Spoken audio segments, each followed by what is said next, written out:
ದುಷ್ಪರಿಣಾಮ ಅನುಭವಿಸಿದ್ದೇವೆ. ನಿರಾಶ್ರಿತರಿಗೆ ಸಮಸ್ಯೆ ಇದೆ, ಪರಿಹಾರ ಇಲ್ಲ. ತಕ್ಕಂತೆ ನಮ್ಮ ಅಭಿವೃದ್ಧಿ ಕೆಲಸಗಳಿಗೆ, ರಸ್ತೆಗೋ, ಸೇತುವೆಗಳಿಗೋ, ನೀರಿಗೋ, ಅರಣ್ಯ ಅತಿಕ್ರಮಣದ ಸಮಸ್ಯೆಗೋ, ಹಸಿರೆಲೆ ರೋಗಕ್ಕೋ, ಇನ್ನೇನೋ ಏನೇನು ಸಮಸ್ಯೆ ಇದೆಯೋ ಆ ಸಮಸ್ಯೆಗಳಿಗೂ ಪರಿಹಾರ ವಿಶೇಷವಾಗಿ ಬಂದಿದೆಯಾ? ಇದು ಪ್ರಶ್ನಾರ್ಥಕ ಚಿಹ್ನೆ.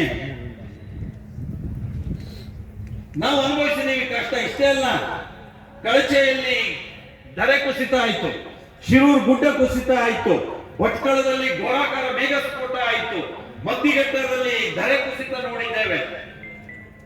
ಇಡೀ ಜಿಲ್ಲೆ ಉದ್ದಗಲದಲ್ಲಿ ಪ್ರಕೃತಿಯ ವಿಕೋಪ ಏನೆಲ್ಲ ಆಗಿದೆ ಅನ್ನೋ ಕಷ್ಟ ನಾವೆಲ್ಲ ನೋಡಿದ್ದೇವೆ. ನಾವು ಇವತ್ತು ಈ ಮಾತುಗಳನ್ನು ಹೇಳುವಾಗ ಈ ನೋವನ್ನು ಅನುಭವಿಸಿ ಹೇಳ್ತಾ ಇದ್ದೇವೆ, ಈ ಕಷ್ಟವನ್ನು ಅನುಭವಿಸಿ ಹೇಳ್ತಾ ಇದ್ದೇವೆ.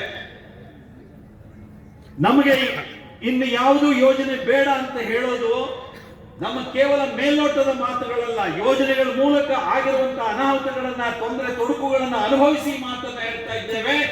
ನಮಗೆ ನಮ್ಮ ಜಿಲ್ಲೆಯ ಧಾರಣಾ ಸಾಮರ್ಥ್ಯದ ಅಧ್ಯಯನ ಆದ ಹೊತ್ತು ನೀವು ಇನ್ನೇನೂ ಯೋಜನೆಗಳನ್ನ ನಮ್ಮ ಜಿಲ್ಲೆಗೆ ತರಬೇಡಿ ಅಂತ ರಾಜ್ಯ ಕೇಂದ್ರ ಸರ್ಕಾರಗಳಿಗೆ ಒಗ್ಗಟ್ಟಿಂದ ನಾವು ಹೇಳ್ತಾ ಇದ್ದೇವೆ.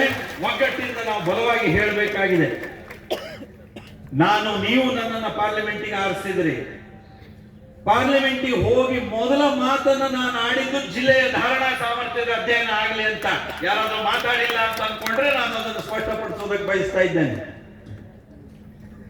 ನಾವು ಪ್ರಯತ್ನ ಮಾಡ್ತಾನೆ ಇದ್ದೀವಿ, ಒಟ್ಟಾಗಿ ಒಂದಾಗಿ ಮಾಡ್ತಾ ಇದ್ದೇವೆ. ಪೂಜ್ಯ ಸ್ವಾಮೀಜಿಯವರ ಆದೇಶದಂತೆ ನಾವು ಎಲ್ಲರೂ ಜೊತೆ ಸೇರಿ, ನಮ್ಮ ನಿಯೋಗದಲ್ಲಿ ಹೆಬ್ಬಾರ್ ಅವರಿದ್ರು, ಭೀಮಣ್ಣ ನಾಯ್ಕರವರಿದ್ರು, ಶಾಂತಾರಾಮ್ ಸಿದ್ದಿ ಅವರಿದ್ರು. ಅವತ್ತು ವೈದ್ಯರಿಗೆ ಬೇರೆ ಏನೋ ತೊಂದರೆ ಆಯ್ತು, ಅವ್ರು ಬರಲಿಲ್ಲ. ಆದ್ರೆ ಉಳಿದವರೆಲ್ಲ ನಾವೆಲ್ಲ ಸೇರಿ ಮುಖ್ಯಮಂತ್ರಿಗಳನ್ನು ಭೇಟಿ ಮಾಡಿ ಧಾರಣಾ ಸಾಮರ್ಥ್ಯದ ಅಧ್ಯಯನ ಮಾಡಿ DPR ಗೆ ಒಪ್ಪಿಗೆ ಕೊಡಬೇಡಿ, ನಿಮ್ಮ ಹತ್ರ ಅನುಮತಿ ಕೇಳಿದರೆ ನೀವು ಕೊಡಬೇಡಿ ಒಪ್ಪಿಗೆ ಅಂತೆಲ್ಲ ಹೇಳಿ ಬಂದ್ವಿ. ನಾವು ಮುಂದೆ ಹೋಗಿದೆ ಒಂದು ಹೆಜ್ಜೆ ಇದೆ DPR ಸ್ಟೇಜಿಗೆ. ನಾನು ಇವತ್ತು ಹೇಳ್ತೇನೆ, ಬೆಂಗಳೂರಿನಲ್ಲಿ ವಿಜ್ಞಾನಿಗಳ ಒಂದು ಸಮ್ಮೇಳನ ಆಯಿತು ಪೂಜ್ಯ ಸ್ವಾಮೀಜಿಯವರ ಅಧ್ಯಕ್ಷತೆಯಲ್ಲಿ. ಆ ಸಮ್ಮೇಳನದಲ್ಲಿ ತಜ್ಞರು, ವಿಜ್ಞಾನಿಗಳು ಬಂದಿದ್ರು. ಅವರು ಈ ಯೋಜನೆ ಬಗ್ಗೆ ಏನಾಗಬೇಕು, ಏನಿಲ್ಲ ಇತ್ಯಾದಿಗಳನ್ನೆಲ್ಲ ಹೇಳಿದಾಗ ನನಗೆ ಅಲ್ಲಿಯ ವಿಜ್ಞಾನಿಗಳು ಶ್ರೀಯುತ ರಾಮಚಂದ್ರ ಅವರು ಒಳಗೊಂಡಂತೆ ಅನೇಕರು ಮನವಿಯನ್ನು ಕೊಟ್ಟರು. ಒಂದು ಇದು ನೀವು ಕೇಂದ್ರ ಸರ್ಕಾರದಲ್ಲಿ ಕೊಡಬೇಕು ಅಂತ.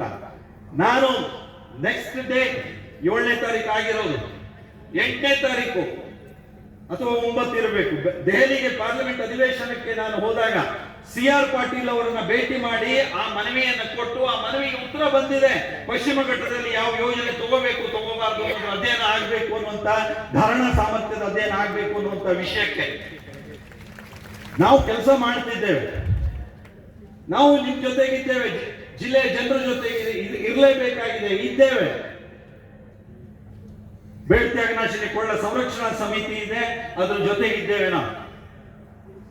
ನಾನು ಈ ಸಂದರ್ಭದಲ್ಲಿ ಇನ್ನು ಹೆಚ್ಚು ಇನ್ನೇನು ಹೇಳೋದಕ್ಕೆ ಬಯಸದೆ, ಬಂಧುಗಳೇ, ನಾವು ಇವತ್ತು ಪಕ್ಷಾತೀತವಾಗಿ ಯಾವ ಭೇದ ಭಾವ ತಾರತಮ್ಯ ಇಲ್ಲದೆ ಎಲ್ಲ ಪೂಜ್ಯ ಸ್ವಾಮೀಜಿಯವರ ಸಮ್ಮುಖದಲ್ಲಿ ನಾವು ಸೇರಿದ್ದೇವೆ. ಬೇಡ್ತ್ಯಾಗನಾಶಿನಿ ಕೊಳ್ಳ ಸಂರಕ್ಷಣಾ ಸಮಿತಿ ನಿರಂತರವಾಗಿ ಈ ದಿಕ್ಕಿನಲ್ಲಿ ಪ್ರಯತ್ನ ಮಾಡ್ತಾ ಇದೆ. ವೇದಿಕೆ ಮೇಲಿರುವಂತ ನಾವೆಲ್ಲ, ಸಭೆಯಲ್ಲಿರುವಂತ ನಾವೆಲ್ಲ ಒಂದೇ ಒಂದು ನಿರ್ಣಯವನ್ನ ಇವತ್ತು ಮಾಡೋಣ. ಮುಂದೆ ಯಾವುದೇ ಸಂದರ್ಭದಲ್ಲಿಯೂ ಸಹ ಬೇಡ್ತ್ಯಾಗನಾಶಿನಿ ಕೊಳ್ಳ ಸಂರಕ್ಷಣಾ ಸಮಿತಿಯ ಪೂಜ್ಯ ಸ್ವಾಮೀಜಿಗಳು ಯಾವೆಲ್ಲ ಆದೇಶವನ್ನು ಕೊಡ್ತಾರೋ ನಾವೆಲ್ಲರೂ ಅದನ್ನು ಶಿರಸಾವಹಿಸಿ ಪಾಲಿಸ್ತೇವೆ ಅನ್ನುವಂಥ ಬಲವಾದ ಒಂದು ನಂಬಿಕೆಯಿಂದ ಕೆಲಸ ಮಾಡೋಣ. ನಾವು ಆ ರೀತಿಯಲ್ಲಿ ಬಲವಾಗಿ ನಂಬಿಕೆಯಿಂದ ಕೆಲಸ ಮಾಡೋಣ ಅಂತ ನಾನು ಕೇಳಿಕೊಳ್ತೀನಿ. ನಾನು ಈ ಒಂದು ವಿಶೇಷವಾಗಿ ನಮ್ಮ ಇವತ್ತಿನ ಈ ಶಿರಸಿಯ ಈ ಸಭೆಯನ್ನ ನೋಡಿದ್ರೆ, ಯಾರಾದರೂ ಈ ಯೋಜನೆಗಳನ್ನು ಮಾಡಬೇಕು ಅಂತ ಯೋಚಿಸ್ತಾ ಇರೋರು ಎಲ್ಲೇ ಇದ್ರು, ಬೇಡಪ್ಪ ಉತ್ತರ ಕನ್ನಡ ಜಿಲ್ಲೆ ಈ ಯೋಜನೆ ತಗೊಳ್ಳೋದು ಬೇಡ ಅನ್ನುವಂತ ಸಂದೇಶವನ್ನ ನೀವು ಇವತ್ತು ಕೊಟ್ಟಿದ್ದೀರಿ. ನೀವು ಇವತ್ತು ಸಂದೇಶವನ್ನು ಸ್ಪಷ್ಟವಾಗಿ ಕೊಟ್ಟಿದ್ದೀರಿ. ಇಷ್ಟು ದೊಡ್ಡ ಸಂಖ್ಯೆಯಲ್ಲಿ ಸ್ವಯಂ ಪ್ರೇರಣೆಯಿಂದ ನೀವು ಇಲ್ಲಿ ಸೇರಿ ನಮ್ಮ ಜಿಲ್ಲೆಯ ಈ ಪ್ರಕೃತಿಯನ್ನ, ಪರಿಸರವನ್ನು ಉಳಿಸಬೇಕು, ಭವಿಷ್ಯದ ಜನಾಂಗದ ಜವಾಬ್ದಾರಿಯನ್ನ ನಾವು ನಿರ್ವಹಿಸಬೇಕು ಅನ್ನುವುದಕ್ಕೋಸ್ಕರವಾಗಿ ಸ್ವಯಂ ಪ್ರೇರಣೆಯಿಂದ ಪೂಜ್ಯ ಸ್ವಾಮೀಜಿಗಳ ಅಪೇಕ್ಷೆಗಳಂತೆ ನಾವಿಲ್ಲಿ ಸೇರಿದ್ದೇವೆ. ಈ ಒಗ್ಗಟ್ಟನ್ನ ಕಾಯ್ಕೊಳ್ಳೋಣ. ಒಗ್ಗಟ್ಟನ್ನ ಕಾಯ್ಕೊಳ್ಳೋಣ. ನಾವು ಒಗ್ಗಟ್ಟಿನಲ್ಲೇ ಶಕ್ತಿ ಇರೋದು ನಮ್ಗೆ ಗೊತ್ತಿದೆ. ನಿಮ್ಮಲ್ಲಿ ಒಂದು ಮಾತನ್ನ ಹೇಳ್ತೇವೆ, ಪತ್ರಿಕೆಯಲ್ಲಿ ಬರುವಂತ, ಸೋಷಿಯಲ್ ಮೀಡಿಯಾದಲ್ಲಿ ಬರುವಂತ ಉಳಿದಿದ್ದ ಯಾವುದೇ ಸುದ್ದಿ ನಿಮ್ಗೆ ಬಂದೇ ಬರುತ್ತೆ. ಅದೆಲ್ಲದಕ್ಕೆ ನಾವು ಮಾತಾಡ್ಕೊಳ್ತೀವಿ. ಆದ್ರೆ ಅಂತಿಮವಾಗಿ ಪೂಜ್ಯ ಸ್ವಾಮೀಜಿಯವರು ಏನ್ ಹೇಳ್ತಾರೋ ಅದನ್ನೇ ನಾವು ಕೇಳ್ತೀವಿ ಅನ್ನೋದು ಮಾತ್ರ ನಿಮ್ಮ ನಂಬಿಕೆ ಇರಲಿ. ಅದರಂತೆ ಇರ್ತೇವೆ. ನಮ್ಮ ಪರಿಸ್ಥಿತಿಗೆ ತಕ್ಕಂತೆ ನಾವು ಆಯಾ ಸಂದರ್ಭದಲ್ಲಿ ಹೇಳ್ತೇವೆ. ಹೆಚ್ಚು ರಾಜಕೀಯ ವಿಷಯವನ್ನು ನಾನು ತರೋದಕ್ಕೆ ಬಯಸಿರ್ಲಿಲ್ಲ ಮತ್ತು ಬಯಸೋದು ಇಲ್ಲ. ನಾವು ಈ ರೀತಿ ವೇದಿಕೆಗಳಲ್ಲಿ ಒಟ್ಟಾಗಿ ಒಂದಾಗಿ ನಮ್ಮ ಮುಂದಿರುವಂತ ಸವಾಲನ್ನ ಹೇಗೆ ಎದುರಿಸಬೇಕು ಅಷ್ಟಕ್ಕೆ ನಾವು ಕೇಂದ್ರೀಕರಿಸಿ ಮುನ್ನಡಿಬೇಕಾಗಿದೆ.